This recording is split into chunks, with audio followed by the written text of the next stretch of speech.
Bismillahirrahmanirrahim. Alhamdulillah wassalatu wassalamu ala Rasulillah.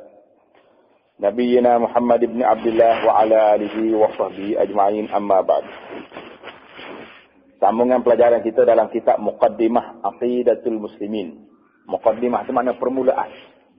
Permulaan kepada akidah, pegangnya orang Islamnya. Inilah kitab kitanya. Kena faham ni dulu. Bila habis muqaddimah ni, dia akan masuk pada yang pertamanya, dia akan bicara sesuatu pula. Startnya rukun Islam yang pertama, mengucap dua kalimah syahadah. Jadi nak bahas tentang syahadah tu lagu mana. La ilaha illallah. Lepas tu beriman kepada billah wa malaikati, beriman dengan malaikat, beriman dengan kitab. Tu dia panggil secara tafsil, secara panjang. Jadi kita ni muqaddimah ni secara lengkap biar kita lalu. Jadi kita ni kalau boleh faham muqaddimah ni pun, banyak dalam orang panggil pegangnya sipulan kita tu ada tunggu tak berkata. Kita faham. Tidak kata agama mula mana. Dengar cik ajar ni dulu. Apakah jadi jadi. Pakai tak boleh kaji balik. So, semua dia kata gitu. Tak erok lah kita ni. Pakai tak dengar dulu. Betul ke tak betul. Tak mungkin masa tu. Masa kita tengah duduk. Ingat tak ingat orang panggil. Jadi lo ni kita sendiri kena ingat. Kena faham. Jadi perbahasan kita hari ni ialah tentang iman dan Islam. Kita sudah ingat dah. Iman tu apa dia? Perkara-perkara yang gaib. Yang dalam hati. Islam tu perkara yang zahir. Ingat ada perbezaan dia. Iman lagu mana? Perkara yang gaib yang duduk dalam hati. Sipulan dalam hati. Itu iman. Hak zahirnya dia panggil Islam. Sebab itulah orang ni tak boleh jadi Islam kecuali dia kena ada iman. Tak boleh jadi iman, sempurna iman dia kecuali kena ada Islam. Jadi iman dengan Islam ni sebagai ibarat burung kena terbang dua sayap. Burung boleh terbang sayap.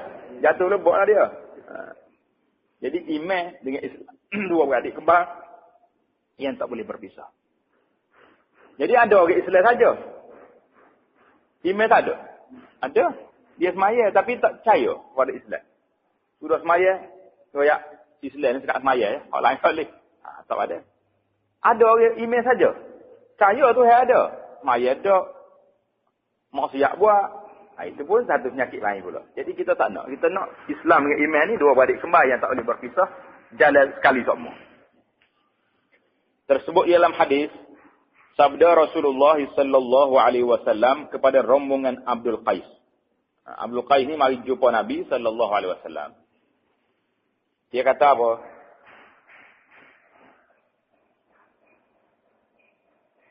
Abdul Qais ni dia mari jumpa Nabi sallallahu alaihi wasallam.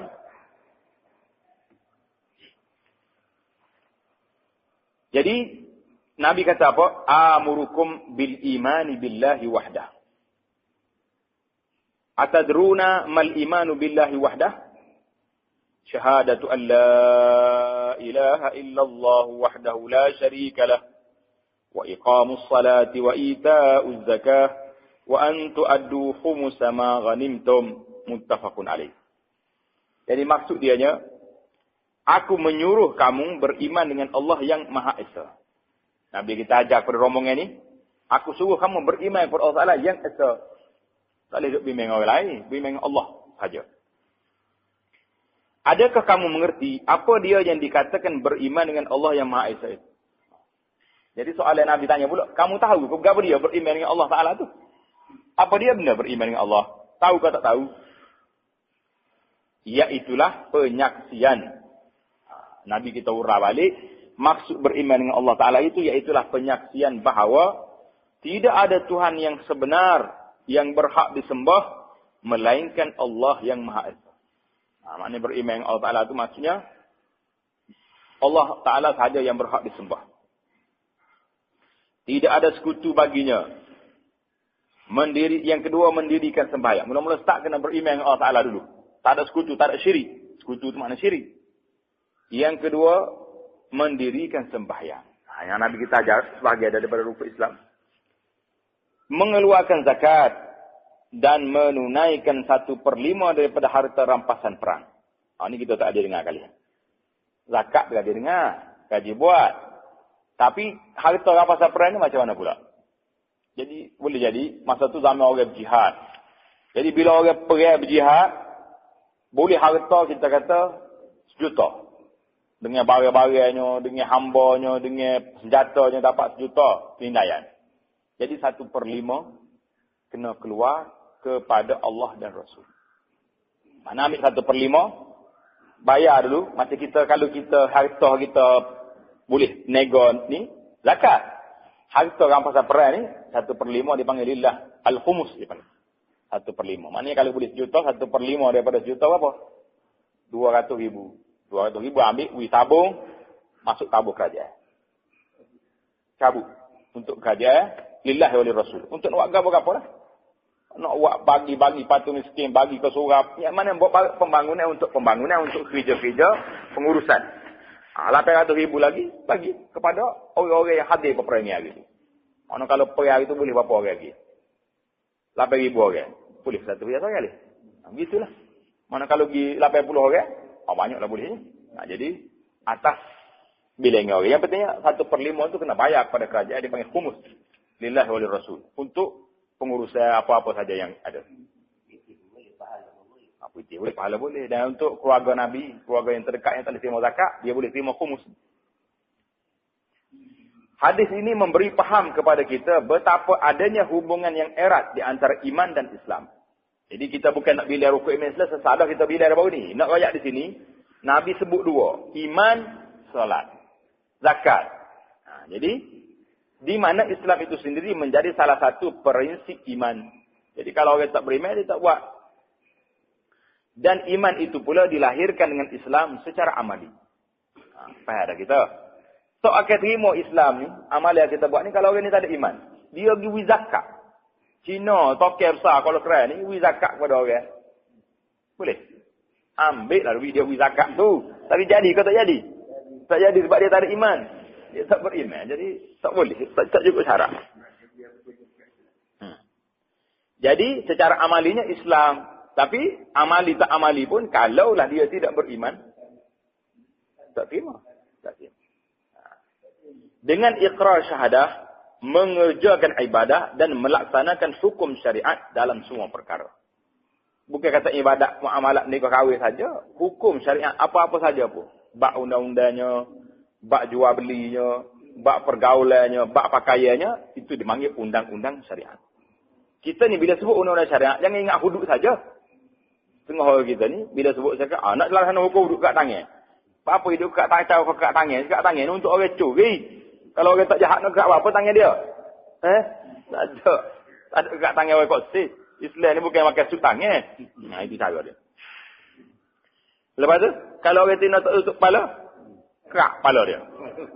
Itu dia panggil, yang penting tidak kerak dengan pacung. Kita kerak dengan undang-undang peraturan. Namun kena tutup lah. Ini aurat. Orang lelaki hidup selok kain pun. Nampak lebih pada aurat dia. Kena suruh tuduh. Itu semua tu perundangan Islam yang kita kena buat. Jangan duduk faham. Islam duduk semaya ya. Berhenti sekali. Kat puasa. Semua sekali. Beriman seseorang itu ialah dengan kepercayaan yang menjadi akidah. Apa makna orang itu beriman? Dia percaya yang menjadi akidah dia tanpa syak. Dengan dia tidak ragu lagi. Dan waham. Waham pun ragu jugalah. Dengan rukun-rukun iman.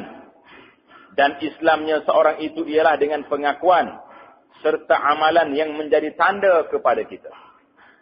Namun begitu, sekiranya berlaku iqrar syahadah dan menunaikan fardu. Kalau orang ni iqrar syahadah, kata la ilaha illallah, sunnah dah semaya, sedangkan hatinya tidak ada kepercayaan. Hati tak percaya ke Tuhan. Maya-maya juga nak suruh orang pilih. Atau ragu-ragu. Atau tidak memperakui akan hukum-hukum Allah. Apa jadi orang ni? Maka seorang itu dihukum tidak beriman. Walaupun masih dinamakan Islam. Sebagaimana yang berlaku kepada setengah orang-orang Badui di zaman Nabi SAW. Jadi ada orang Badui, dia mari jumpa Nabi SAW. Mari. Ngaku beriman. Sebabnya, boleh benda. Nabi bolehlah kambing, boleh gabung klik kapur dia. Tak boleh benda lagi. Dia tak percaya. Dia nak baris. Jadi, masalah Badui zaman dulu. Badui zaman dulu ni ada ke tak ada? Ada juga. Mari ai. Ambo sekali lah tu. Dia boleh kambing dia klik. Tak perak, tak mari-mari dah. Badui zaman Melayu. Badui zaman kita pun serupa juga. Bukan ada badui ni Arab saja. Salah kawan. Lalu saya cerita dia ni.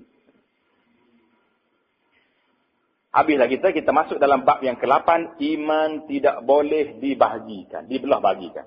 Jadi iman tak boleh nak main belah-belah. Ambil sekerak, tinggal sekerak. Tak boleh lah kita. Bukan sebab nak makan benda. Nak makan benda dalam hidangnya kita boleh pilih. Nak gawi ke nak bola. Iman dengan Islam ni tak boleh nak ambil sekerak-sekerak. Kena terlai belakang kok. Iman tidak boleh dibelah bahagikan dengan dijuzuk-juzukkan. Mana juzuk-juzuk tu dia bagi-bagi. Tak boleh. Lagi dia main sekerak-sekerak. Maka sesiapa yang kufur dengan satu rukun daripadanya, berarti kufur dengan semuanya. Aku percaya belakang. Otne tu. Kau malaikat je tak percaya sebab tak ada pilih. Apa jadi? Kafir belakang. Percaya belakang lah itu. Tapi hari akhirat ni berasa macam tak ada ya. Kok gitu aja klik mari ayat tu. Apa jadi? Kafir belakang. Mana tolak semua. Dia tak ada nak bagi. Tak nak bagi kira. Ataupun kufur dengan beberapa perkara daripada rukunnya juga menjadi kufur. Saya belakang dah. Maya molek masjid semua duduk. Piah serbai pula. Puasa tak tinggal. Haji ke Mekah tak tahu. Apa? Bila orang ayat kata riba haram. Air tak boleh hak ni. Hak ni ekonomi. Sudah. Tak boleh. Mana tak sempurna lagi. Jangan main. Mestilah beriman dengan Allah Subhanahu wa taala. Kita mesti beriman. Firman Allah Ta'ala, A'udzubillahi minasyaitonirrajim. فَمَنْ يَكْفُرْ بِالطَّاغُوتِ وَيُؤْمِنْ بِاللَّهِ فَقَدِ اسْتَمْسَكَ بِالْعُرْوَةِ الْوُثْقَى لَا انْفِصَامَ لَهَا وَاللَّهُ سَمِيعٌ عَلِيمٌ. Surah Al-Baqarah ayat 256. Maksudnya, maka barang siapa yang kufur dengan taghut. Mana kalau kita berlawal, engkar dengan taghut. Apa dia taghut ni? Kita dah cerita dah baru ni. Apa dia tahu? Toko. Lagi? Ulang kaji balik. Apa dia tahu? Apa yang? Berhad itu dan syaitan. 2. 3. Orang yang dibenarkan orang sembah dia. Orang ni benar orang sembah dia. Pergi sujud dia. Itu tahu. Lagi? Ingat balik tahu tu apa dia?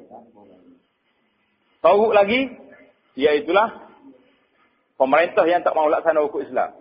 Tahu. Apa lagi? Jadi itu semuanya termasuk tahu. Jadi siapa yang tolak tahu, kufur dengan tahu dan beriman dengan Allah. Dia percaya kepada Tuhan, maka sungguhnya dia telah berpegang dengan simpulan yang amat kuat. Jadi bila tolak tahu, beriman dengan Allah, inilah orang yang pegang dengan simpulan agama yang kuat. Itu ayat yang pertama. Ayat yang kedua, mestilah beriman dengan Rasul-Rasul alaihimussalatu wassalam yang kita sebut dah. Berapa ratus orang Rasul? Rasul semua sekali. Berapa ratus orang?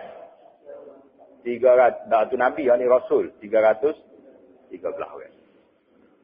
Mana firman Allah Ta'ala? Innal ladzina yakfuruna billahi wa rusulih. Wa yuriduna an yufarriqu bainallahi wa rusulih. وَيَقُولُونَ نُؤْمِنُ بِبَعْضٍ وَنَكْفُرُ بِبَعْضٍ وَيُرِيدُونَ أَنْ يَتَّخِذُوا بَيْنَ ذَلِكَ سَبِيلًا أُولَئِكَ هُمُ الْكَافِرُونَ حَقًّا وَأَعْتَدْنَا لِلْكَافِرِينَ عَذَابًا مُهِينًا. Surah An-Nisa ayat 150 dan 151. Maksudnya, sesungguhnya mereka yang kufur dengan Allah dan Rasul-Rasulnya dan hendak membeza-bezakan antara Allah dan Rasul-Rasulnya. Nak beza. Rasul ni percaya, Rasul ni tak percaya. Dan berkata kami mahu beriman kepada sebahagian dari Rasul-Rasul itu. Dan kami tidak mahu beriman kepada sebahagian yang lain. Dan hendak mengambil jalan di antara itu. Maka mereka itu ialah sebenar-benar kafir. Manakala orang nak beza Rasul. Dan kami telah sediakan bagi orang-orang kafir itu azab yang hina. Berat kata berat? Salah kata salah? Beza antara Rasul-Rasul? Salah. Kalau tak salah tu tak kata Tuhan marah sampai gini tak? Sabda Rasulullah sallallahu alaihi wasallam, "Wallazi nafsu Muhammadin biyadihi, la yasma'u bi ahadun min hadhihi al-ummati yahudiyyun wala nasraniyyun thumma yamutu wa lam yu'min billadzi ursiltu bihi illa kana min ashabin nar." Hadis riwayat Muslim. Maksudnya demi Tuhan yang diri Muhammad dalam kekuasaannya, tidak ada seorang pun dari umat manusia ini, sama ada Yahudi atau Nasrani, yang mendengar akan risalahku, yang dengar tentang kerasulan Nabi Muhammad sallallahu alaihi wasallam, kemudian dia mati, sedangkan dia tidak beriman dengan Islam yang aku diutuskan membawanya, melainkan menjadilah ia dari ahli neraka. Mana tak ada siapa berdengar Nabi atas dunia ni, tapi dia tak beriman dengan Rasulullah. Tak kira orang Kristian, orang putih, orang hitam, orang kelabu, orang apa saja, maka orang ni masuk neraka. Tak boleh. Mesti kena beriman dengan Rasulullah sallallahu alaihi wasallam. Itu dua. Yang ketiga, mesti beriman dengan malaikat. Firman Allah Taala, "Wal mu'minuna kullun amana billahi wa malaikatihi." Al-Baqarah ayat 285.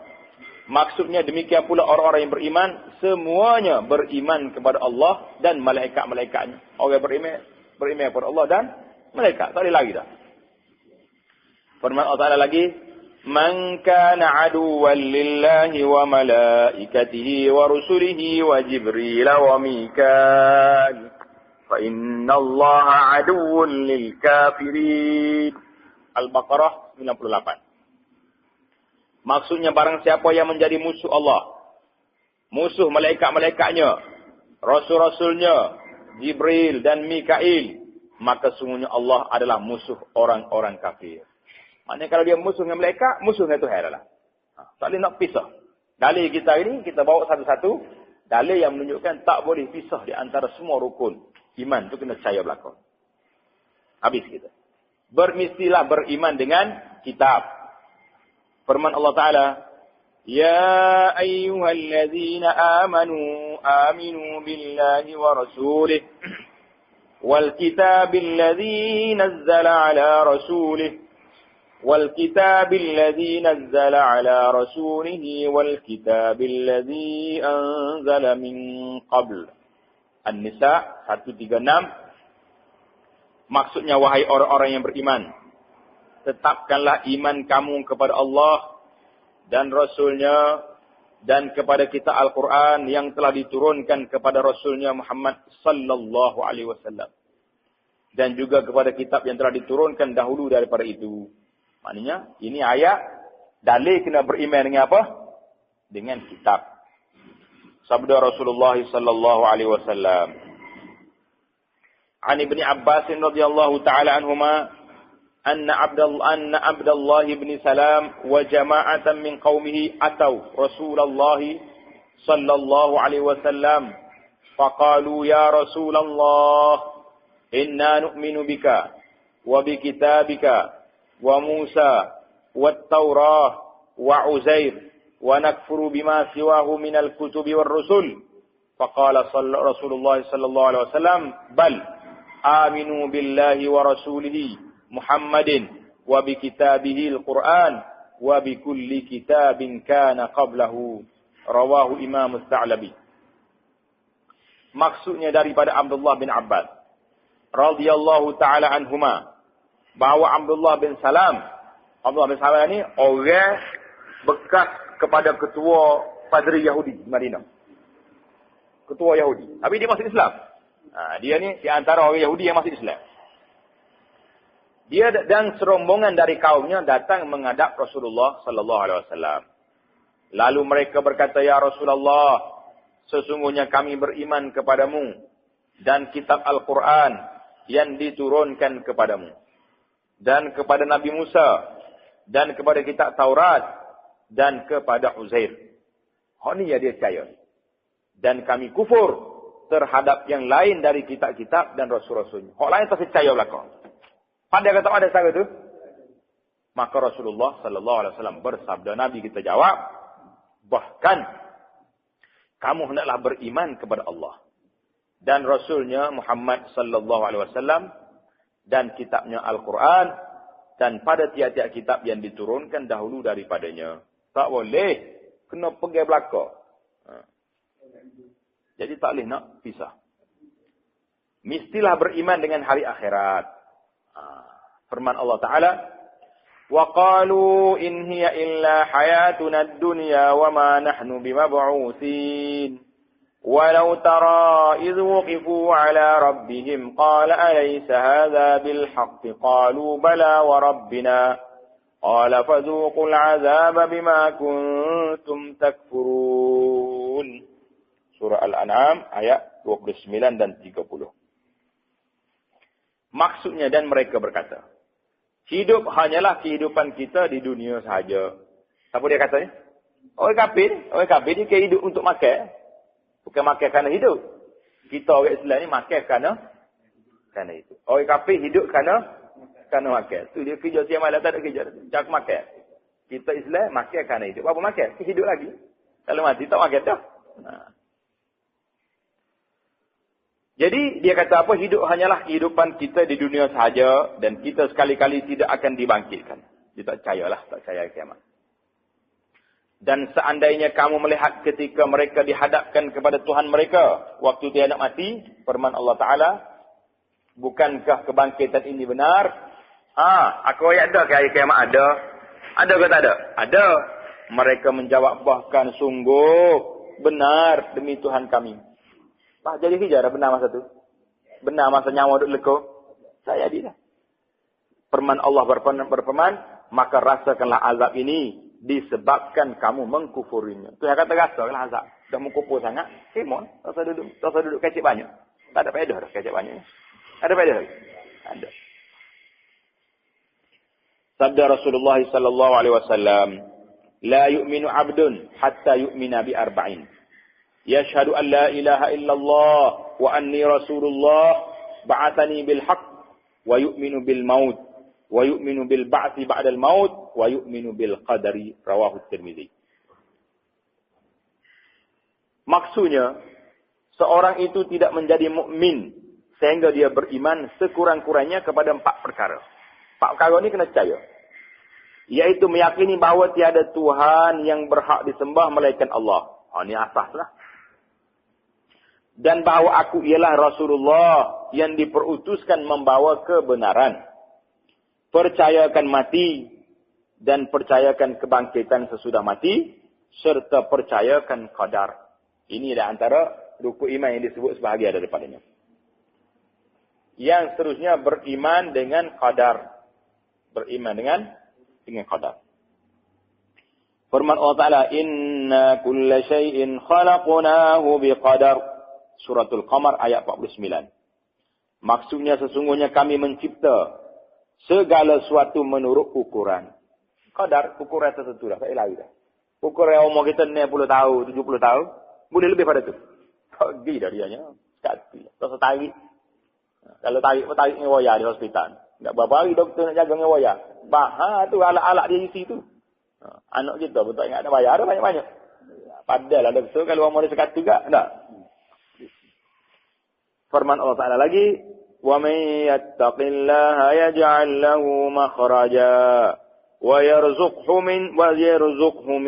مِنْ حَيْثُ لَا يَحْتَسِبُ وَمَنْ يَتَوَكَّلْ عَلَى اللَّهِ فَهُوَ حَسْبُهُ إِنَّ اللَّهَ بَالِغُ أَمْرِهِ قَدْ جَعَلَ اللَّهُ لِكُلِّ شَيْءٍ قَدْرًا. At-Talaq ayat 2 dan 3. Maksudnya barang siapa yang bertakwa kepada Allah, nascaya dia akan mengadakan baginya jalan keluar. Kalau kita susah dengan takwa tu hawi senang. Minta Tuhan kita lagi susah, lagi jauh dengan Tuhan. Lagi tak semaya, lagi berderhaka kepada Allah. Lagu mana Tuhan nak senang. Dan memberi rezeki dari arah yang tiada disangka-sangka. Orang takwa tu jamin nak beri rezeki dia. Dan barang siapa yang bertawakal kepada Allah, nascaya Allah akan mencukupkan keperluannya. Tuhan cukup. Sesungguhnya Allah melaksanakan urusannya. Sesungguhnya Allah telah mengadakan ketentuan bagi tiap-tiap sesuatu. Sabda Rasulullah sallallahu alaihi wasallam, "Lau anna li ahadihim mithla Uhudin zahaba fa'anfaqahu ma qabilallahu minhu hatta yu'mina bil qadar. Maksudnya, kalaulah seorang dari kamu, dari kalangan mereka membelanjakan emas sebesar Bukit Uhud. Bukit Uhud ni besar mana? Panjang dia 6 kilometer. Besar tak besar Bukit Uhud. Nascaya Allah tidak menerimanya sehinggalah dia beriman dengan qadar. Maknanya, kita jelaslah kepada kita ini dalil-dalil bahawasanya kita ini mesti beriman dengan semua rukun iman ni, tak boleh nak kurang, tak boleh nak tambah, tak boleh nak reka-reka sendiri. Jadi kita akan masuk pembicaraan kita dalam iman yang syumul pula insya-Allah taala.